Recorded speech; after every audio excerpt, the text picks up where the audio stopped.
Price the Lord. Charismatic ധ്യാനത്തിൻ്റെ ആരംഭ കാലഘട്ടത്തിൽ തന്നെ മോൺസിഞ്ഞർ വർക്കിയച്ചൻ ഞങ്ങൾ പറയാറുണ്ടായിരുന്നു, പ്രാർത്ഥിക്കുന്നതിനൊപ്പം തന്നെ ഈശോയെ ശ്രവിക്കുകയും ചെയ്യണമെന്ന്. സാധാരണ ഗ്രൂപ്പ് പ്രയർ നടത്തുമ്പോഴൊക്കെ അച്ഛൻ പറയും, കുറേ സമയം നമുക്ക് സൂചിച്ച് പ്രാർത്ഥിക്കാം, അതിനുശേഷം കുറച്ച് സമയം ഈശോയെ ശ്രവിക്കാനായിട്ട് നമുക്ക് എടുക്കാം, എന്നിട്ട് നിശബ്ദമായിട്ട് കുറേ സമയം ഇരിക്കാൻ വേണ്ടി അച്ഛൻ ഞങ്ങളെ പ്രേരിപ്പിക്കാറുണ്ടായിരുന്നു. ഇപ്പോൾ നമ്മളോട് ഈ ഈശോയെ ശ്രമിക്കുന്നതിനെ പറ്റിയും സന്ദേശം സ്വീകരിക്കുന്നതിനെ പറഞ്ഞപ്പോൾ എനിക്ക് ഒത്തിരി സന്തോഷം തോന്നി. അച്ഛൻ എത്ര വർഷങ്ങൾക്ക് മുമ്പ് പറഞ്ഞ അതേ കാര്യം തന്നെ കൂടുതൽ സന്തോഷത്തോടെ സ്വീകരിക്കാൻ സാധിച്ചു. വേറെ എന്തെങ്കിലും കൂടി ഒന്ന് രാവിലത്തെ പേഴ്സണൽ പേരിൻ്റെ കാര്യമൊക്കെ എന്തെങ്കിലും ഒന്ന്? Okay, thank you. കൈയടിച്ച് കർത്താവ് നന്ദി പറയാം. അടുത്ത ആൾ വരാം.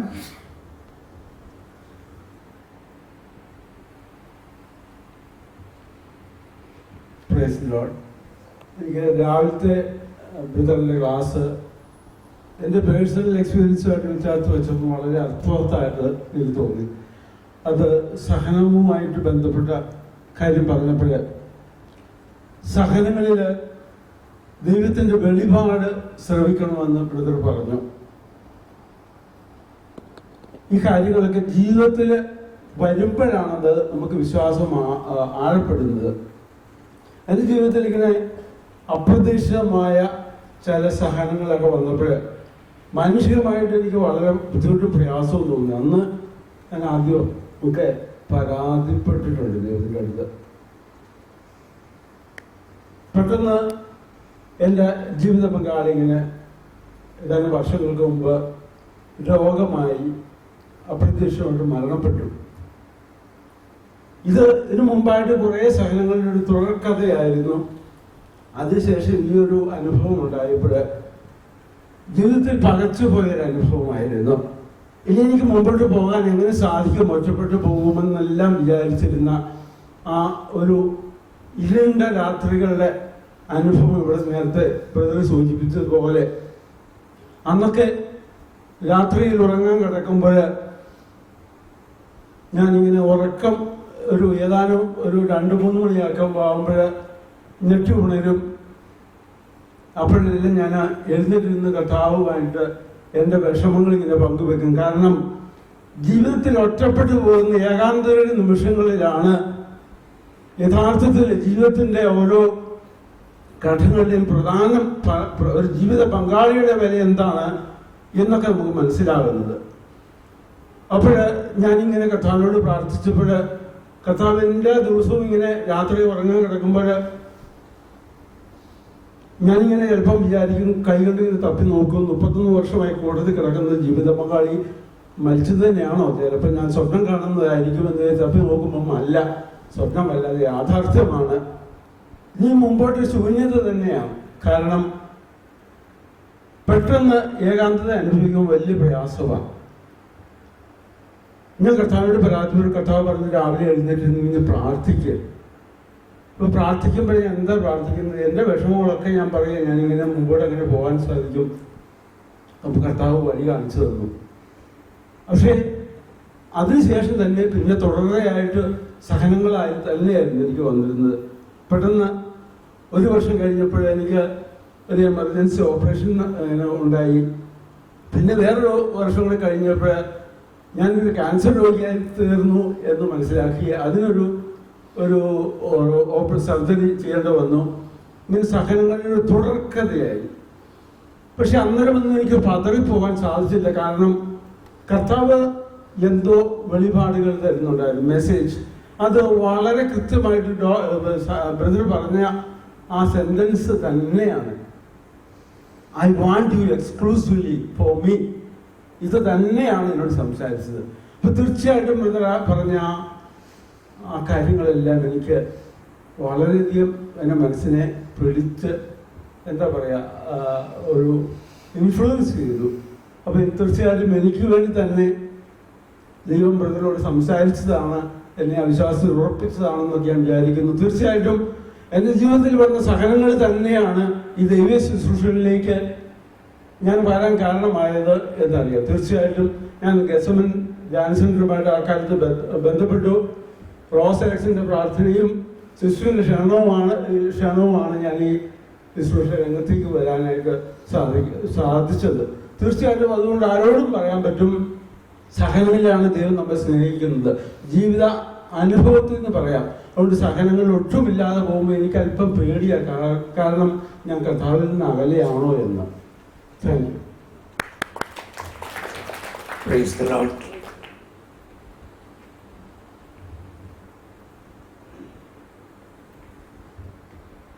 ഇയാള് അപകടകാരിയാണ് കേട്ടോ. മൈക്ക് വർഗീച്ചൻ പറഞ്ഞ മാതിരി പിടിച്ച് മേടിക്കേണ്ടി വരുന്ന ഒരാളാ.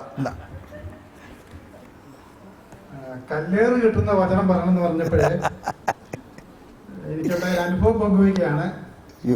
ഞങ്ങളിങ്ങനെ വചനം പറഞ്ഞു പോയ വഴിക്ക് ഒരു BJP ഗ്രാമത്തിൽ ചെന്നു.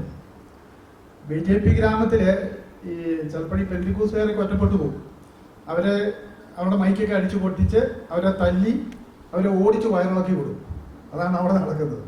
ഒരു മാർക്സിസ്റ്റ് ഗ്രാമത്തിലാണെങ്കിൽ ഒരു മനോരമ പത്രം കൂടി പോയാൽ മതി, തല്ലി കിട്ടും. അപ്പം അങ്ങനെയുള്ള ഭീകരാവസ്ഥയുള്ള ഒരു സ്ഥലത്ത് ഞങ്ങൾ ചെന്ന് വിട്ടു. പക്ഷെ ഇത് അറിയത്തില്ലായിരുന്നു, ഈ BJP ഗ്രാമമാണെന്ന് അറിയത്തില്ലായിരുന്നു. ഞങ്ങൾ അവിടെയൊക്കെ മാസികകളൊക്കെ കൊടുത്തു. ഞാനൊരു ആൾക്കാർ കൂടി നിൽക്കുന്നിടത്ത് നിന്ന് വചനം പറഞ്ഞുകൊണ്ടിരിക്കുക. പെട്ടെന്ന് ഒരു 50-60 പേരുണ്ടെന്ന് തോന്നുന്നു. ഒന്നെന്നെ അങ്ങ് വളഞ്ഞു. അവരൊന്നും ചെയ്തൊന്നുമില്ല. അവർ മൈക്കൊക്കെ എടുത്ത് വായിക്കി വെച്ച് ഇവിടെ മതകരി എടുത്തൊന്നും പറ്റത്തില്ല എന്നൊക്കെ പറഞ്ഞ് അങ്ങനെ അപമര്യാദയായിട്ടൊന്നും പെരുമാറിയില്ല. ഇച്ചിരി ചൂടായി ഒക്കെ ചെയ്തു, എന്നാലും ഒന്നും ചെയ്തൊന്നുമില്ല. കുറച്ച് കഴിഞ്ഞപ്പോഴേ പാലക്കാടുള്ള റെനിയച്ചൻ എന്നെ വിളിച്ചു. ശ്രമിച്ച ഇങ്ങനെ ഒരു സംഭവം ഉണ്ടായി കേട്ടോ. ഞാൻ പറഞ്ഞ വെച്ചാൽ സംഭവം ഉണ്ടായി, പേടി തോന്നിയോ? ഞാൻ പറഞ്ഞ എനിക്ക് പേടിയൊന്നും തോന്നിയില്ല. അവരെല്ലാം ചെയ്തോ? ഇല്ല, അവരൊന്നും ചെയ്തില്ല ചാ. കഷ്ടം, സഭയ്ക്കൊരു രക്തസാക്ഷിയെ നഷ്ടപ്പെട്ടു. വചനം പറയാൻ പോകുന്നവൻ തിരിച്ചു വരരുത്, രക്തസാക്ഷിയായിട്ട് മരിക്കണം, എന്നാൽ ഈ സഭ വളരുള്ളൂ. അപ്പോൾ കയ്യടി കിട്ടുന്ന വചനമല്ല ഈ കാലഘട്ടത്തിൽ ആവശ്യം, കല്ലേറ് കിട്ടുന്ന വചനമാണ്. അപ്പോൾ ഞങ്ങൾ ഇഷ്ടംപോലെ ഇതുപോലെ കല്ലേറ് മേടിച്ചുകൊണ്ടാണ് നടക്കുന്നത്. ആരും കൈവച്ചിട്ടില്ല. ഇവിടെ ഇരിക്കുന്ന മാത്തഞ്ചേട്ടനൊക്കെ ഒരു സ്ഥലത്ത് വചനം പറയാൻ വേണ്ടി ചെന്നു. അപ്പോൾ 3-4 പേര് ഒരു മതിലിരിക്കുക. മാത്തഞ്ചേട്ടൻ അറിയാം, അവരെ കത്തോലിക്കരാണ്. അവർ ചോദിച്ചു, ചേട്ടാ എന്തിനാ ഇവിടെ എല്ലാ പരിപാടിയും ചോദിച്ചു. ഇവിടെ വചനം പറയാനാന്ന് പറഞ്ഞു. ഇവിടെ വേണ്ട, ഇവിടെ വചനമൊന്നും പറയണ്ട, പൊക്കോളാന്ന് പറഞ്ഞു. അപ്പോൾ ഇത് കേട്ടോണ്ട് 3-4 ചെറുപ്പക്കാരെടുത്ത് കൊണ്ട് അവർ വന്നു. അവർ ഈനോ സമുദായത്തിൽപ്പെട്ടവർ, അവർ കത്തോലിക്കല്ല. അവർ വന്ന് മത്തഞ്ചേട്ടനോട് ചോദിച്ചു, അല്ല ചേട്ടാ എന്തിനാ വന്നേ? വചനം പറയാനാ. വചനം പറഞ്ഞു പോയാൽ മതി എന്ന് പറയും. അവർ വചനം പറയിപ്പിച്ചാണ് വിട്ടത്. ഒരു അങ്ങനെയുള്ള അനുഭവങ്ങളാണ് ഞങ്ങൾക്കുള്ളത്. നമ്മുടെ കൂട്ടത്തിൽ നിൽക്കുന്നവർ തന്നെ ആണ് ഇത് തിരസ്കരിക്കുന്ന ഒരു അനുഭവമാണ് ഞങ്ങൾക്ക് എല്ലാവർക്കും പറയാനുള്ളത്. അതേസമയത്ത് മറ്റു സമുദായത്തിലുള്ളവരെ അവരിത് സ്വീകരിക്കുന്നുണ്ട്. അപ്പോൾ ഞാൻ സാധാരണ കോഴിക്കോട് മാനഞ്ചേരയും അവിടെ ഇവിടെയൊക്കെ പോയി പ്രസംഗിക്കുന്ന, അപ്പോൾ അവിടെയുള്ള ഈ പാറോപ്പടി സ്റ്റീൽ അവിടെയൊക്കെയുള്ള എന്നെ അറിയുന്ന ആൾക്കാർ അതിലെ വന്നു കഴിഞ്ഞാൽ ഇത് നമുക്ക് കാണാം അവർ വരുന്നത്. ഒരു ദൂരെ കൂടെ അങ്ങ് പോകും, അവർ തിരിഞ്ഞു പോലും നോക്കിയാല. അതേസമയത്ത് മറ്റു സമുദായത്തിലുള്ളവരോ അവരടുത്ത് വരും. ഒരു ദിവസം ഞാൻ മാനഞ്ചേര ഒരു ഞായറാഴ്ച ഒരു 1:30 മണി സമയത്ത് പ്രസംഗിക്കുമ്പോഴേ ഒരു മനുഷ്യൻ അദ്ദേഹത്തിന്റെ ഭാര്യയും 2 കുഞ്ഞുങ്ങളുമായിട്ട് വന്നു. എൻ്റെ വട്ടത്തിൽ നിന്നിട്ട് സ്തോത്രം പറഞ്ഞുകൊണ്ടിരിക്കുക. ആരാ സ്തോത്രം പറയുന്നത്? പെന്തിക്കോസുകാർ. ഒരു പെന്തിക്കോസ് കുടുംബമാണ്. ഞാൻ പറഞ്ഞ് തീരുന്നിടം വരെ അവർ സ്തോത്രം പറഞ്ഞുകൊണ്ടിരുന്നു. എന്നിട്ട് ഇത് കഴിഞ്ഞപ്പോൾ അത് ഒരു 100 രൂപ എൻ്റെ പോക്കറ്റിലിട്ടു. ഞാൻ ചോദിച്ചു എന്തിനാ? അല്ല, ഞാൻ എൻ്റെ സന്തോഷം കൊണ്ട് തരുന്ന. എന്താന്ന് ചോദിച്ചു. ഇപ്പോൾ പറയാം, ഒരു കത്തോലിക്കൻ വചനം പറയുന്ന സന്തോഷം കൊണ്ട് തന്നതാണ് ഒരു പെന്തിക്കോസുകാരൻ. ഒരിക്കല് ഞാൻ ഹെഡ് പോസ്റ്റ് ഓഫീസിന്റെ അടുത്ത് വചനം പറഞ്ഞോളൂ. ഇപ്പൊ 2 യുവതികൾ അടുത്ത് വന്ന് നിൽക്കുക. ഞാൻ ഒറ്റയ്ക്കേ ഉള്ളൂ. പറഞ്ഞു കഴിഞ്ഞപ്പോൾ അവർ ഒരു 100 രൂപ എനിക്ക് തന്നു. ഞാൻ പറഞ്ഞു എന്തിനാ? എനിക്ക് ജീവിക്കാൻ മാർഗമുണ്ട്. അല്ല ബ്രദർ വചനം പറയാൻ കേട്ട് സന്തോഷം കൊണ്ട് തരുന്നാന്ന് പറഞ്ഞു. നിങ്ങളിത് ഏത് സമയപ്പെട്ട? ഞങ്ങൾ CSI പെട്ടതാന്ന് പറഞ്ഞു. CSI പെട്ട 2 പെൺപിള്ളേര്. ഇതുപോലെയാണ് ഓരോ സ്ഥലത്തൊക്കെ ചെല്ലുമ്പോൾ. മാട്ര ഒരു ടീം തെരുവിൽ വചനം പറയുന്നവരുണ്ട്. അവര് വട്ട്യാന്തോട് പള്ളിയുടെ കുരിശുപള്ളിയുടെ മുന്നിൽ നിന്ന് വചനം പറയുക. വചനമല്ല, പള്ളി കമ്മിറ്റിക്കാർ വന്നിട്ട് ഇവിടെ പറ്റിയാലെന്ന് പറഞ്ഞ് ഓടിച്ചു. അപ്പോൾ ഒരു മുസ്ലിം വന്നിട്ട് വിളിച്ചിട്ട് പറഞ്ഞു, നിങ്ങൾ എൻ്റെ കടയുടെ മുന്നിൽ ഒന്ന് പ്രസംഗിച്ചു. അദ്ദേഹം സൗകര്യം ചെയ്തു കൊടുത്തു. Price the Lord. അപ്പോൾ സാരാംശത്തിൽ കല്ലേറ് കൊണ്ടായാലും വചനം പറയണം. ആൾക്കാർക്ക് പ്രീതിപ്പെടുത്തുന്ന വാക്കുകൾ പറഞ്ഞ് കൈയടിച്ച് പോയാൽ പോരാ. കർത്താവ് പറയുന്ന ദൈവദൂതുകൾ, സന്ദേശങ്ങൾ ധൈര്യമായിട്ട് പറയണം, സത്യം വെളിപ്പെടുത്തണം. Thank you. Praise the Lord. Praise the Lord. എൻ്റെ പേര് ഷാജി. മാട്ര എന്ന് പറയുമ്പോഴാണ് എഴുന്നേറ്റ് വരാന്ന് ഓർത്തത്. ഇപ്പൊ പറഞ്ഞപ്പോൾ ഈ സംഭവം നടന്ന മണിപ്പാറ എന്ന് പറയുന്ന സ്ഥലത്താണ്. ഒരു ഹിന്ദുവായ മനുഷ്യനാണ് അവിടെ ഒന്ന് പ്രസംഗിക്കാൻ പറ്റുന്നത്. ചെറിയ തെറ്റുപറ്റി പോയത്. അപ്പം സത്യമാണ് സംഭവം. ഞാൻ വന്നത് ഞാൻ ഈ ധ്യാനത്തിന് വരാൻ വേണ്ടി എനിക്ക് വലിയ തടസ്സങ്ങളുണ്ടായിരുന്നു. ഒത്തിരി 1-2 പേര് രോഗികളായി അതികഠിനമായ രോഗത്തിൽ കിടക്കുക. അപ്പൊ എന്നോട് എൻ്റെ ഡയറക്ടർ സിസ്റ്ററോട് ഇരിപ്പുണ്ട്, SSF. എന്തായാലും ഷാജി ധ്യാനം കഴിച്ചിട്ട് ആള് കൂടുതൽ ധൈര്യമായിട്ട് വരാൻ പറഞ്ഞു. അങ്ങനെയാണ് ഞാൻ ധ്യാനത്തിൽ വരുന്നത്. അപ്പൊ ഇവിടെ വന്നിരുന്നപ്പം എനിക്ക് ആദ്യത്തെ കുറെ ദിവസങ്ങളെല്ലാം ഭയങ്കര ബുദ്ധിമുട്ടായിരുന്നു ധ്യാനത്തിൽ വരാൻ വേണ്ടി. ഭയങ്കരമായ മാനസിക പ്രശ്നങ്ങളെ കാരണം എനിക്ക് വരണ്ട എന്നുള്ള ചിന്തയായിരുന്നു. 2 ദിവസം മുമ്പ് എൻ്റെ മനസ്സിൽ തോന്നി ധ്യാനം പങ്കെടുത്തേ പറ്റൂ എന്നുള്ളൊരു വലിയ ഒരു മനസ്സിലൊരു ആഗ്രഹം വന്നു. അങ്ങനെ ധ്യാനം സന്തോഷത്തോടെയാണ് ധ്യാന ഹാളിലേക്ക് കടന്നു വരുന്നത്. ഇവിടെ വന്ന് ഞാൻ ഈ തോമസ് ബ്രദറിന്റെ ധ്യാനം കൊണ്ടുവന്ന് വർഷങ്ങൾക്ക് മുമ്പ് ഞാൻ ആഗ്രഹിച്ച, പക്ഷെ എനിക്കിത് കിട്ടിയില്ല. തോമസ് ബ്രദറിന്റെ ധ്യാനം എന്ന് പറഞ്ഞപ്പോൾ തന്നെ എനിക്കത് കൂടണമെന്ന് മനസ്സുകൊണ്ട് വലിയ ആഗ്രഹം. ഞാൻ ഇവിടെ വന്നു കഴിഞ്ഞ് കഴിഞ്ഞപ്പം ഞാൻ ഈ കഴിഞ്ഞ ദിവസം 2 ദർശനങ്ങൾ ഇവിടെ ഇരുന്ന് പ്രാർത്ഥനാ സമയത്ത് വ്യക്തിപരമായി പ്രാർത്ഥിക്കുന്ന സമയത്ത് 2 ദർശനങ്ങൾ കണ്ടു. ഒന്ന്, ഒരു വെള്ളം ഇങ്ങനെ കരയിലേക്ക് അടിച്ചു കിടക്കുന്നു. ഉണങ്ങിയ പുല്ല് അവിടെ ഇങ്ങനെ കരിഞ്ഞ പുല്ലിലേക്ക് വെള്ളം ഇങ്ങനെ ഉയർന്നു കയറുന്നതായി കാണുന്നു. അപ്പോൾ എൻ്റെ മനസ്സിലേക്ക് കർത്താവ് തന്നത് സമൃദ്ധി, വചനത്തിന്റെ സമൃദ്ധി ഇവിടെ ധാരാളമായി നൽകുന്നു എന്നുള്ളത് എൻ്റെ മനസ്സിലേക്ക് കടന്നു വന്നു. രണ്ടാമത് വന്ന വിഷയം, പരിശുദ്ധ അമ്മ ഒരിക്കലും ഞാൻ കാണാത്ത ഒരു കളർ ഡ്രസ്സുകൾ, 3-4 കളർ ഡ്രസ്സുകൾ ധരിച്ച് പരിശുദ്ധ അമ്മ മുന്നിൽ വന്നിട്ട് അങ്ങ് മാറിപ്പോകുന്നു. പിന്നെ ഒന്ന് കണ്ടത് എനിക്ക് മനസ്സിലാകാത്തത്, ഒരു ഏരിയ മുഴുവൻ കുറെ വീടുകളും കുറെ വെളിച്ചവും കാണുന്നു. രാത്രി സമയം ഇങ്ങനെ ഒരു ഏരിയ മുഴുവൻ കുറെ വീടുകൾ കാണുന്നു. അങ്ങനെ 2-3 ദർശനങ്ങൾ കണ്ടു. കർത്താവ് എനിക്ക് അങ്ങനെ അത് ഞാൻ പ്രാർത്ഥിച്ചുകൊണ്ടിരിക്കുന്നു. പിന്നെ വചനത്തിന്റെ വ്യാഖ്യാനം, ഞാനിപ്പം ഇന്ന് കേട്ട വചനത്തിലെ യാക്കോബിലെ ഉൽപ്പത്തിയുടെ പുസ്തകത്തിലെ 39-ാം അധ്യായം ജോസഫിനെ വിൽക്കുന്നത്, അതിൽ നിന്ന് 3 മെസ്സേജുകൾ ബ്രദർ ഇന്ന് വ്യാഖ്യാനിച്ചപ്പോൾ അത് ഭയങ്കരമായിട്ട് എൻ്റെ മനസ്സിനെ സ്പർശിച്ചു. കാരണം ഒന്ന്, ജോസഫിനെ വിൽക്കുന്നത് ജോസഫിന് ഒരു വലിയ സഹനം, ഒരു സഹനത്തിന്റെ ചിത്രത്തിലൂടെ ജോസഫിനെ നോക്കുമ്പോൾ ജോസഫ് അനുഭവിച്ച സഹനം എത്രയോ വലുതാണെന്ന് ചിന്തിച്ചു. രണ്ടാമത് കാണുന്നത് മിശിഹായിലേക്ക് അത് എത്തി നിൽക്കുന്നു. മിശിഹ ജോസഫിനെ വിൽക്കുന്നു, അതുപോലെ തന്നെ ഈശോയെയും അവിടുന്ന് വിൽക്കുകയും ആ ലെവലിലേക്ക് വരുന്ന മിശിഹായുടെ ഒരു മുന്നാസ്വാദനം ഇവിടെ ഈ ഉൽപ്പത്തിയുടെ പുസ്തകത്തിൽ ജോസഫിന്റെ ചരിത്രത്തിലൂടെ അവിടെ കാണുന്നു. രണ്ടാമത് വേറൊന്ന്, ക്ഷമിക്കുന്നതിനെ കുറിച്ച് മറക്കുവാനുള്ള ഒരു ചിന്ത അവിടെ ബ്രദറിന്റെ വ്യാഖ്യാനത്തിലൂടെ. അപ്പം എല്ലാം മറന്നുകൊണ്ട് കരുണയിലേക്ക് കടക്കുന്ന ആ ജോസഫിലൂടെ ആ കരുണ കാണിക്കുന്ന ഇത്രയും ഒരു വചനത്തിന്റെ വ്യാഖ്യാനം എന്ന് പറഞ്ഞാൽ ഇരുന്ന് ചിന്തിക്കുമ്പോൾ, വീണ്ടും ധ്യാനിക്കുമ്പോൾ ഇത്രയും വലിയ വ്യാഖ്യാനങ്ങൾ എന്ന് പറഞ്ഞാൽ ധ്യാനത്തില് എനിക്ക് ഈ ഒരു മണിക്കൂറുകൾ എന്നൊക്കെ പറയുന്നത് എൻ്റെ ജീവിതത്തിലെ ഏറ്റവും വലിയ ഒരു അനുഭവമാണെന്ന് പറയാതിരിക്കാൻ വേണ്ടി പറ്റില്ല. അത്രമാത്രം എനിക്ക് ഹൃദയസ്പർശിയാണ്. നിങ്ങൾക്കും അതായിരിക്കുമെന്ന് ഞാൻ വിശ്വസിക്കുന്നു. ബ്രദറിന്റെ തുടർന്നുള്ള ക്ലാസ്സുകൾ ഞാൻ വളരെ ദാഹത്തോടെ കാത്തിരിക്കുന്നു. ദൈവം ബ്രദറിനെ സമൃദ്ധമായി അനുഗ്രഹിക്കട്ടെ എന്ന് പ്രാർത്ഥിക്കുന്നു. വരൂ 2-3 മിനിറ്റും കൂടി ഉണ്ട്. നമ്മുടെ ചീഫ് കോർഡിനേറ്റർ അവിടെ സമയം നോക്കിക്കൊണ്ടിരിക്കുന്നുണ്ട്.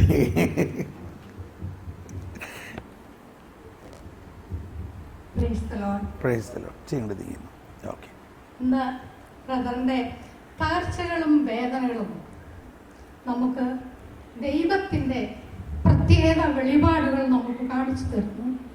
അത് ജ്ഞാനത്തിലേക്ക് നയിക്കുന്നു എന്ന ബ്രദറിന്റെ വചനം എന്നെ വളരെയധികം സ്പർശിച്ചു.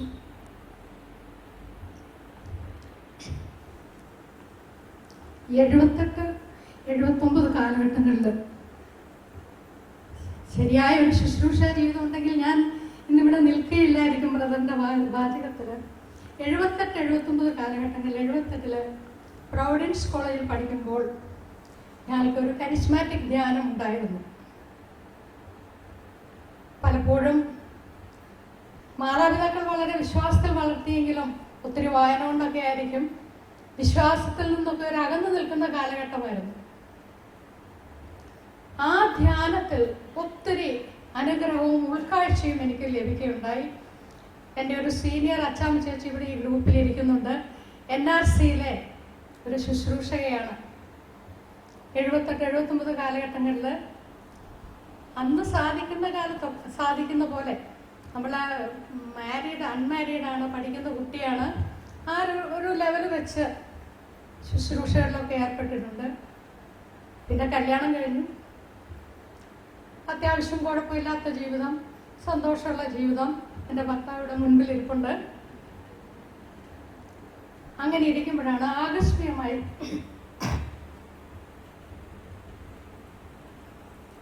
ഞങ്ങളുടെ മൂത്ത മകളുടെ വിവാഹമൊക്കെ കഴിഞ്ഞ് വളരെ സന്തോഷത്തിലിരിക്കുമ്പോൾ, നല്ല സന്തോഷത്തിലിരിക്കുന്ന സമയമാണ്. അപ്പോഴാണ് 14 വയസ്സുള്ള ഞങ്ങളുടെ മകൻ, നല്ല ആരോഗ്യവും സുന്ദരനും ബുദ്ധിയും വളരെ സ്നേഹവാനും. ഇവിടെ MSMയിലെ കുറേ സിസ്റ്റേഴ്സിന് അവനെ അറിയാം. അവരെ എല്ലാം കണ്ട് ഓടിച്ചെല്ലും. അത്രയും സ്നേഹമുള്ള ഒരു മകൻ പെട്ടെന്ന് ആകസ്മികമായി മരിക്കുകയാണ്. മൂത്ത 2 പെൺകുട്ടികളാണ്. ഇവനെ വളരെ താലോലിച്ച് വളർത്തിയതാണ്, വളരെ സ്നേഹത്തിൽ. അപ്പം തകർച്ചകളും വേദനകളും നമുക്ക് വരുമ്പം അത് കർത്താവിൻ്റെ ഇടപെടലാണെന്ന് മനസ്സിലാക്കാൻ ദൈവം അവസരം തന്നു. അവൻ മരിച്ചതിൻ്റെ പിറ്റേ ദിവസം ഞങ്ങളുടെ വീട്ടിൽ വെച്ചൊരു പ്രയർ നടക്കുകയായിരുന്നു. അപ്പം ഞങ്ങൾക്ക് അന്നാണ് ജ്ഞാനത്തിൻ്റെ പുസ്തകം ആദ്യമായി ഞങ്ങൾ തുറന്നത്. അല്ല, ജ്ഞാനത്തിൻ്റെ പുസ്തകത്തിൽ നിന്ന് ഞങ്ങൾക്കൊരു മെസ്സേജ് കിട്ടി. അത് വായിക്കണമെങ്കിൽ ഞാനിവിടെ വായിക്കാം. ജ്ഞാനത്തിൻ്റെ പുസ്തകം അധ്യായം 4, അകാല മരണം. അത് മുഴുവൻ വായിക്കുന്നില്ല. ഞങ്ങളെ ആശ്വസിപ്പിച്ച ഒരു വചനമാണ് ഞാനിവിടെ പറയാൻ പോകുന്നത്. 10 തുടങ്ങി 14 വരെയുള്ള വാചകങ്ങൾ. ദൈവത്തെ പ്രീതിപ്പെടുത്തിയ ഒരുവനുണ്ടായിരുന്നു. അവനെ അവിടുന്ന് സ്നേഹിച്ചു. പാപികളുടെ ഇടയിൽ വസിക്കുമ്പോൾ അവൻ സംവഹിക്കപ്പെട്ടു. തിന്മ അവന്റെ വിവേകത്തെ മാറ്റിമറിക്കാതെ, വഞ്ചന മനസ്സിനെ പ്രലോഭിപ്പിക്കാതെ അവൻ സംവഹിക്കപ്പെട്ടു. തിന്മയുടെ വശീകരണ ശക്തിയിൽ നന്മയ്ക്കും മങ്ങലേൽപ്പിക്കുന്നു. ഭ്രമിപ്പിക്കുന്ന മോഹങ്ങൾ നിഷ്കളങ്ക ഹൃദയത്തെ വഴിതെറ്റിക്കുന്നു. ഹ്രസ്വകാലം കൊണ്ട് പൂർണ്ണത കൈവരിച്ചതിനാൽ നീതിമാൻ ദീർഘകാലം പിന്നിട്ടു. കർത്താവിന് പ്രീതികരനാകയാൽ തിന്മയുടെ മധ്യത്തിൽ നിന്ന് കർത്താവ് അവനെ വേഗം രക്ഷിച്ചു. ഞാനും ഭർത്താവും ഞങ്ങളുടെ കുടുംബം ഭയങ്കരമായിട്ട് പ്രാർത്ഥിക്കലും അത്യാവശ്യം പ്രാർത്ഥനയിലൊക്കെ ജീവിച്ചിരുന്ന കാലമായിരുന്നു. അപ്പോൾ എല്ലാവരും ഞങ്ങളെ ഇങ്ങനെ കളിയാക്കും, ഇവര് വലിയ പ്രാർത്ഥിച്ചു, അല്ല ഇങ്ങനെയൊക്കെ പ്രാർത്ഥനയിലൊക്കെ ജീവിക്കുന്നത്, എന്നിട്ട് ഇവർക്ക് എന്തുകൊണ്ട് ഇത് സംഭവിച്ചു? ഈ ഒരു വചനം ഞങ്ങളെ മാത്രമല്ല, അവിടെ കൂടിയിരുന്ന ഒരു 10-20 പേരുണ്ടായിരുന്നു. എല്ലാവരും കരഞ്ഞു വിളിച്ചിരിക്കുക, എല്ലാവരെയും ശക്തിപ്പെടുത്തി. ഇത് മാത്രമല്ല, ഞങ്ങൾക്ക് ദൈവം തന്ന ആ ശക്തിയും അതിനെ അതിജീവിക്കാൻ തന്ന, സങ്കടമുണ്ട് ഓർക്കുമ്പോൾ, അത് നമുക്ക് ദുഃഖം ഉണ്ടാവും, പക്ഷെ അതിനെ അതിജീവിക്കാൻ ദൈവം തന്ന ശക്തി, അത് മറ്റുള്ളവരിലേക്ക് പകർന്നു കൊടുക്കാൻ, കുഞ്ഞുങ്ങൾ മരിച്ചവരിലേക്ക് പകർന്നു കൊടുക്കാൻ. ഞാനൊരു വിദ്യാലയത്തിൽ പഠിപ്പിക്കുകയായിരുന്നു. ഈ വർഷം റിട്ടയർ ചെയ്തു. അപ്പോൾ എൻ്റെ വിദ്യാലയത്തിലും എൻ്റെ കൂടെയുള്ളവർക്കും പകർന്നു കൊടുക്കാൻ അനുവദിച്ചു. അതുപോലെ വേറൊന്ന്, ഇവിടെ ഇന്ന് 34-ാം സങ്കീർത്തനത്തിൽ ഒരു 4 വരിയുണ്ട്. മനമുരുകിവരെ അവിടുന്ന് രക്ഷിക്കുന്നു. നീതിമാന്റെ ക്ലേശങ്ങൾ അസംഖ്യമാണ്. അവയിൽ നിന്നെല്ലാം കർത്താവ് അവനെ മോചിപ്പിക്കുന്നു. അവന്റെ അസ്ഥികളെ കർത്താവ് കാത്തു സൂക്ഷിക്കുന്നു. അവയിൽ ഒന്നുപോലും തകർക്കപ്പെടുകയില്ല. 2 തവണ അരയ്ക്ക് താഴേക്ക് തളർന്നു പോയിട്ടും കർത്താവ് ഏൽപ്പിച്ചു വിട്ടു. അസ്ഥികൾക്ക് നട്ടെല്ലിന് ശക്തി കൊടുത്ത് കർത്താവ് ഏൽപ്പിച്ചു വിട്ട് ഇന്നും സ്വന്തമായി വണ്ടി ഓടിച്ചും എവിടെയും സഞ്ചരിക്കാനും സാധിക്കുന്ന എൻ്റെ ഭർത്താവാണ് മുൻപിലിരിക്കുന്നത്. അദ്ദേഹം ഗെത്സമനിയിൽ ക്ലാസ് എടുക്കാൻ പോകുന്നുണ്ട്, കൗൺസിലിങ്ങിന് പോകുന്നുണ്ട്. അദ്ദേഹത്തെ ദൈവം ഏൽപ്പിച്ചു വിട്ടത് ദൈവത്തിന്റെ ശക്തി ഒന്ന് മാത്രം. ദൈവം ആ അസ്ഥികളെ എല്ലാം ഒരുമിച്ച് ചേർത്ത് വെച്ചുകൊണ്ട് ഇന്നും ഒരു സാക്ഷ്യമായി ജീവിക്കാൻ ഞങ്ങളെ അനുഗ്രഹിക്കുകയാണ്. എൻ്റെ ഭർത്താവിനോടൊപ്പം ശുശ്രൂഷയിൽ ഇറങ്ങണമെന്ന് ഞാൻ ആദ്യമേ ആഗ്രഹിച്ചിരുന്നു. ഞാൻ ശുശ്രൂഷയിൽ നിന്ന് പിന്മാറി വളരെ ഒതുങ്ങി മക്കളും കുടുംബവും എൻ്റെ ജോലിയായിട്ടൊക്കെ ജീവിക്കുകയാണ്. പക്ഷേ ഈ റിട്ടയർമെന്റ് കഴിഞ്ഞപ്പോൾ ഇന്നിവിടെ നിൽക്കുന്നുണ്ടെങ്കിൽ ബ്രദറിന്റെ ക്ലാസ്സിൽ നിന്നുള്ള ആ പരിശുദ്ധാത്മാവിന്റെ അഭിഷേകം എനിക്ക് കിട്ടിയോണ്ട് ഞാൻ ശക്തി ആർജിച്ച് തന്നെ നിൽക്കുകയാണ്. എൻ്റെ ഭർത്താവിനോടൊപ്പം ഇനിയുള്ള കാലം ശുശ്രൂഷ ജീവിതം നയിക്കണമെന്ന് ആഗ്രഹിച്ചുകൊണ്ട് പ്രാർത്ഥിച്ചുകൊണ്ട് ഞാൻ എൻ്റെ വാക്കുകൾ സമർപ്പിക്കും. Price the Lord. നമുക്ക് നന്ദി പറയാം. നമ്മൾക്കിനി പെട്ടെന്ന് ചായ കുടിക്കാൻ പോയി ഉടനെ തിരിച്ചു വരിക. അരമണിക്കൂർ 4:35 എല്ലാവരും എത്തണം. 4:35 ഫാസ്റ്റ് കം. ഇനിയാണ് ഏറ്റവും പ്രധാനപ്പെട്ട ക്ലാസ്സുകൾ ആരംഭിക്കാൻ പോകുന്നത്. Price the Lord.